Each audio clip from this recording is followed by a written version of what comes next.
Hello বন্ধুরা, একটা মজাদার জিনিস নিয়ে আসলাম যেটা খুব সিম্পল বাট খুব টেস্টি হয়। আলুটাকে এইভাবে আমি গোল গোল করে কেটে নিয়েছিলাম, নিয়ে নুন আর হলুদ দিয়ে ধরো আধা ঘন্টাখানেক মেখে রেখেছিলাম। তো সমস্ত জল যা থাকে আলুর সেটা কিন্তু বেরিয়ে গেছিলো। তারপরে কিন্তু আমি এটাতে কর্নফ্লাওয়ার দিয়েছি লঙ্কা গুঁড়ো আর একটুখানি ভাজা একটা মশলা করে রাখি, সমস্ত মশলা দিয়ে সেটা আর একটুখানি চাট মশলা ওটার সাথে মিশিয়ে। তো এটাকে না ওইভাবে কিন্তু একদম যেমন বেসনে ডোবাই সেরকম কিন্তু ডোবাবো না, এটাকে জাস্ট এইভাবে সামান্য একটু কর্নফ্লাওয়ার দিয়ে মেখে নিয়েছি।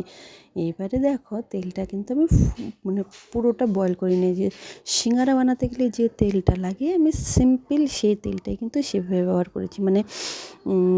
হালকা আঁচে বসিয়ে তেলটাকে ঠান্ডা তেলেই কিন্তু আমি আলুগুলো ছেড়েছিলাম। তারপরে দেখো এইভাবে ভেজে নিয়েছি। তো কি বলবো, একদম ক্রাঞ্চি হয় আর তোমার খেতে এত দুর্দান্ত হয় বলো তো কেন, খুব মিষ্টি মিষ্টি হয়। তো তোমাদের যদি ভিডিওটা ভালো লেগে থাকে তো পাশে থেকো আর একটা লাইক শেয়ার করে দিও, আর অবশ্যই পাশে কিন্তু থেকো।